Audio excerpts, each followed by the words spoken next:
Em nome do Pai, do Filho e do Espírito Santo. Amém. Anjo do Senhor anunciou Maria, ela concebeu do Espírito Santo. Ave Maria, cheia de graça, o Senhor é convosco, bendita sois vós entre as mulheres, bendito é o fruto do vosso ventre, Jesus. Santa Maria, Mãe de Deus, rogai por nós, pecadores, agora e na hora de nossa morte. Amém. Eis aqui a serva do Senhor, faça-se em mim segundo a vossa palavra. Ave Maria, cheia de graça, o Senhor é convosco, bendito sois vós entre as mulheres, bendito é o fruto do vosso ventre, Jesus.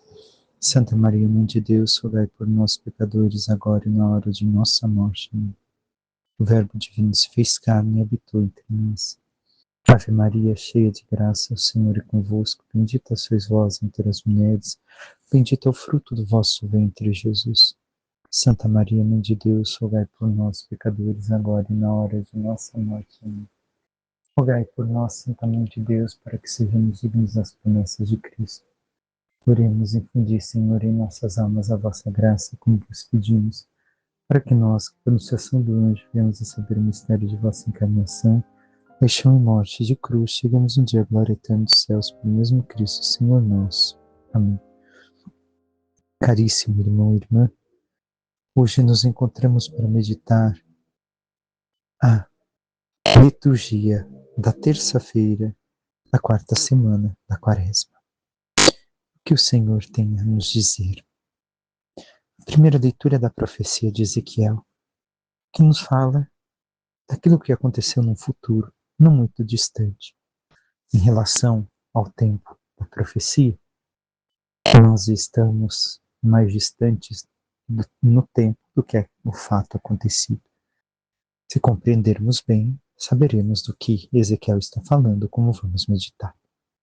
Naqueles dias o anjo fez-me voltar até a entrada do templo, e eis que saía água da sua parte subterrânea, na direção leste, porque o templo estava voltado para o oriente.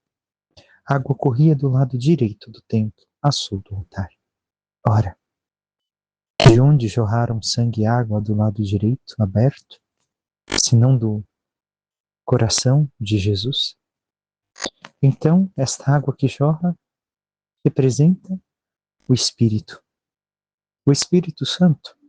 Recordemos, no início dos tempos, o Espírito pairava sobre as águas. Esta mesma água que sai do templo verdadeiro, do templo por excelência, onde o Pai habita, onde Deus habita, que é o Filho, não é mais o templo enquanto construção, mas o Filho amado do Pai, onde o Pai habitou com toda a sua presença, com todo o seu Espírito. Ele fez sair-me pela porta que dá para o norte e fez-me dar uma volta por fora, até a porta que dá para o leste, onde eu vi a água jorrando do lado direito. Quando o homem saiu na direção leste, tendo uma corda de medir na mão, mediu 500 metros e fez-me atravessar a água. Ela chegava-me aos tornozelos. Mediu outros 500 metros e fez-me atravessar a água.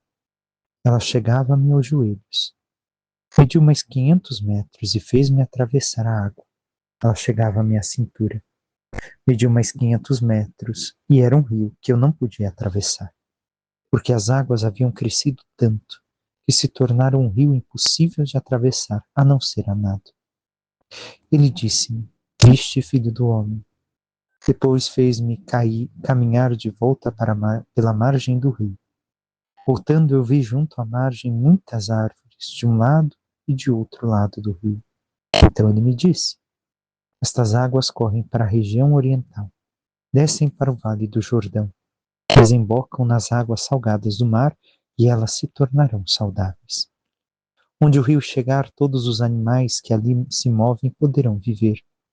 Haverá peixes em quantidade, pois ali desembocam as águas que trazem saúde, e haverá vida onde chegar o rio. Nas margens, junto ao rio, de ambos os lados, crescerá toda espécie de árvores frutíferas. Suas folhas não murcharão e seus frutos jamais se acabarão. Cada mês darão novos frutos, pois as águas que banham as árvores saem do santuário. Seus frutos servirão de alimento e suas folhas serão remédio. Ora, vemos aqui aquilo que é uma profecia que se realizou em Jesus, na sua paixão e morte.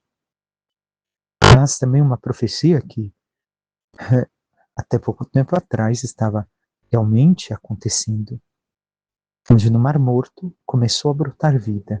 Água salgada começou a se transformar em água doce, mas não segundo o fato que aqui está. Mas em Jesus, sim, sim. Porque se vemos o Espírito derramado, o Espírito dado por Jesus, já na cruz e depois em Pentecostes, ao longo do tempo, foi se expandindo, até se tornar este grande rio.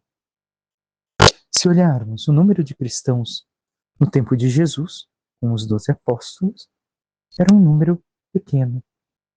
Ao longo do tempo foi aumentando, aumentando, se expandindo o cristianismo, a fé, ao ponto que chegou um número incalculável.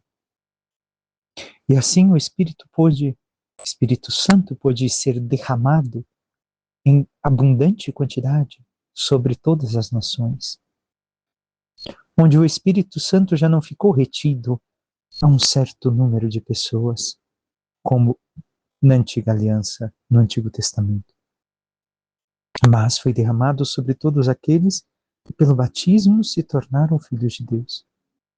E todos aqueles que se abriram à sua ação puderam experimentar estas águas e experimentar esta vida nova. Os santos são para nós as primeiras testemunhas. Mas somente isso? Não. Ao final fala que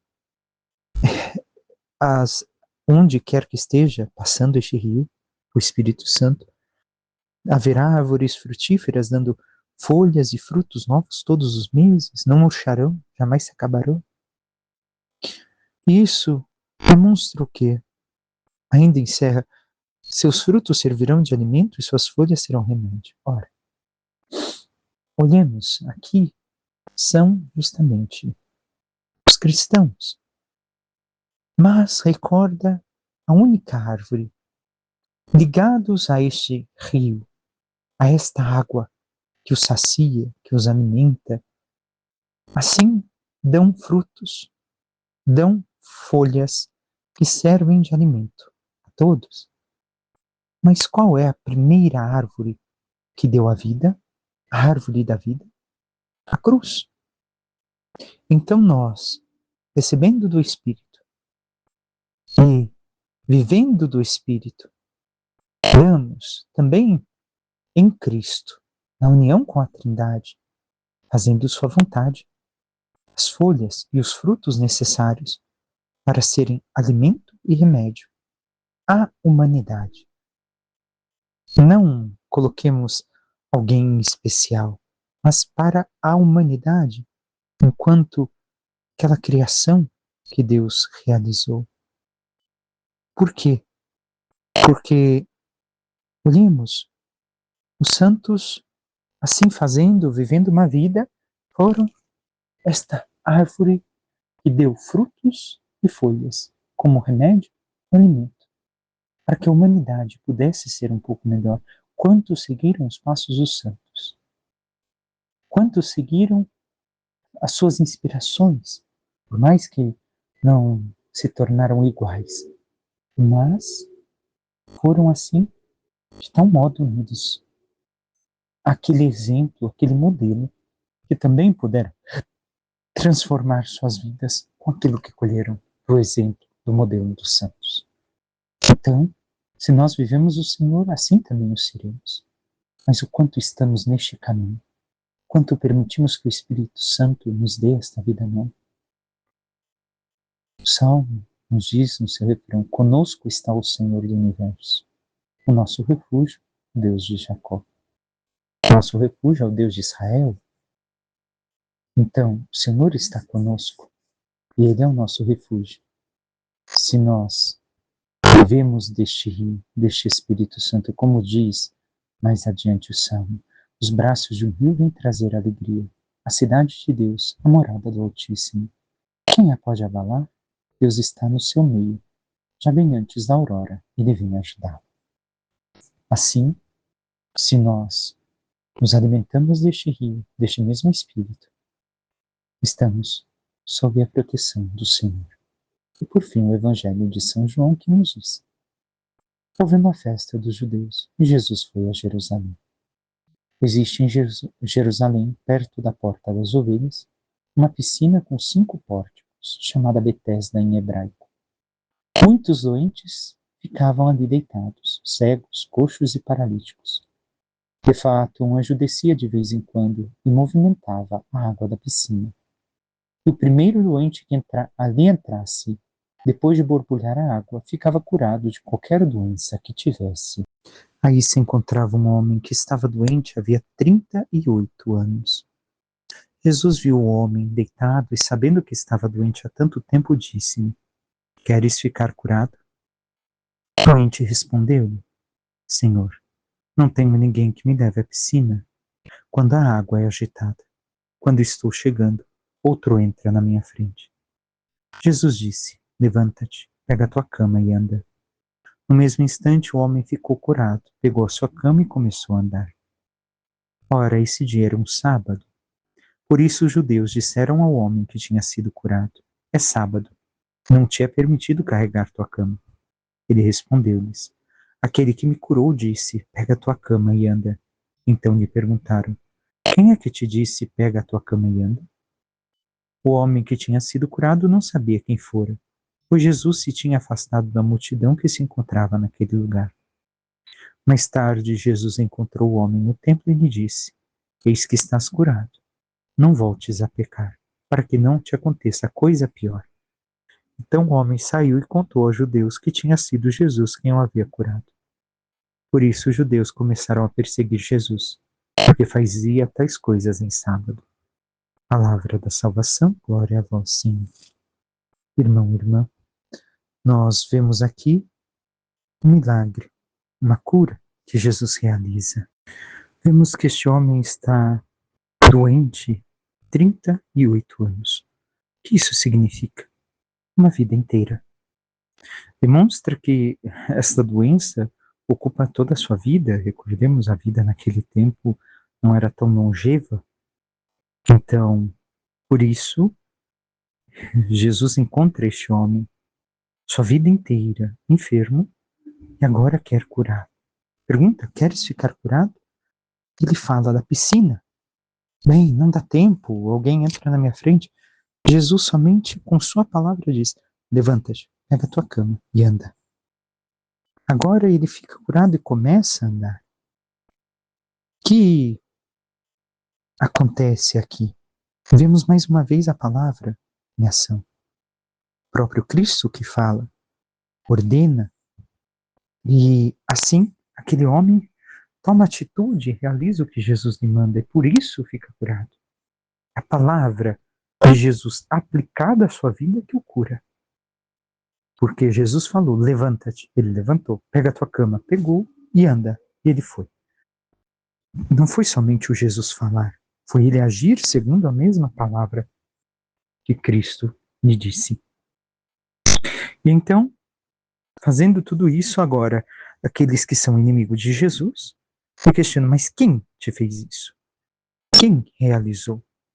Porque, já que não foi milagre da água, quem realizou isso? E assim, não sabe quem é em um primeiro momento. Depois, sabendo, eles falam: foi Jesus. E agora perseguem a Jesus. Mas Jesus havia dito para ele mais uma coisa: eis que estás curado, eis que foste salvo. Lembremos, cura, aliás, saúde e salvação entra na mesma palavra. Eis que você foi curado, eis que você recebeu a salvação. Não peques mais, para que não te aconteça coisa pior. Não é uma ameaça de Jesus. É simplesmente um aviso. Ora, agora que você recebeu a sua cura, a graça que você necessitava, não volte para trás. Não volte ao teu pecado, porque senão será ainda pior para ti. A situação que te encontrarás é pior do que agora, do que antes.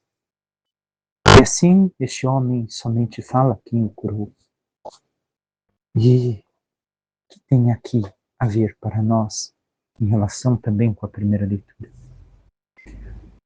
o que nos cura? É o corpo de Cristo. O corpo enquanto não somente a Eucaristia de forma plena, sim, com certeza, mas recordemos, o corpo enquanto nos tornamos unidos ao seu corpo, unidos à sua vida. Não basta eu comungar, eu tenho que comungar e me tornar um com Cristo, unir a minha vida a dele.